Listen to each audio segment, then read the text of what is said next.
Holy Apostles College and Seminary mission is to cultivate Catholic leaders for the purpose of evangelization. We can learn from today's Mass readings on how best to evangelize. The Gospel teaches us that how people will know we are disciples of Jesus is by our love for one another. Notice that Jesus does not say that people will recognize us by how many pamphlets we have distributed, how many debates we have won, how many books we have published, and how we spoke about Jesus and the lives of the saints. Instead, Jesus clearly states that the essential feature that people will know if we are His disciples is by how we relate to one another, specifically by loving one another as Jesus loves us.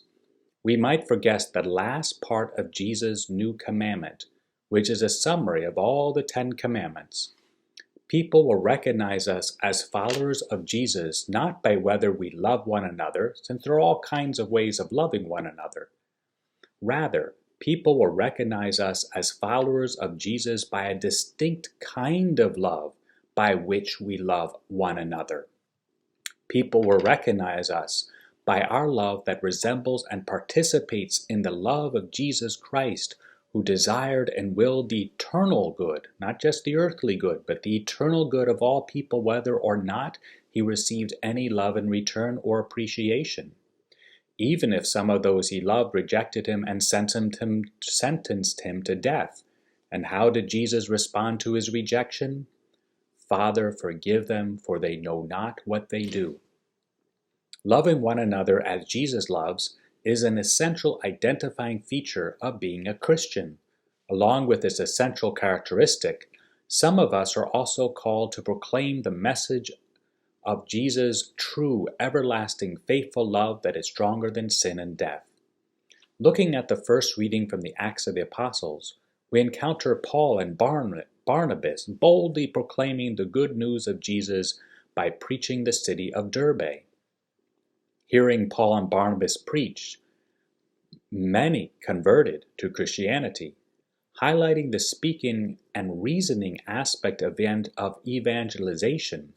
Bishop Barron points out that the so-called new atheists are not hugging people, especially young people, not hugging people away from the faith into atheism, but rather arguing people into atheism.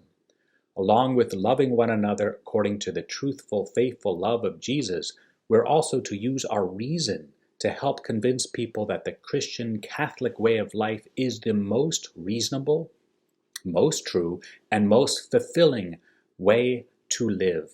May we boldly place our intellects at the service of Jesus Christ and argue people out of atheism into belief that Jesus Christ is Lord and truly rose from the dead. Because Jesus bodily in his body rose from the dead, we hope not only for the salvation of our souls, but also for the resurrection of our bodies and the renewal of all creation, as the second reading from the book of Revelation teaches. For Jesus died and rose from the dead not just to save our souls, not just to save spiritual reality, not just to save our human bodies, but to save all of creation, so that one day all of creation will end as we know it and will be transformed into a perfect new creation, a new heaven and new earth, where suffering and sin will be no more. God bless and happy Easter.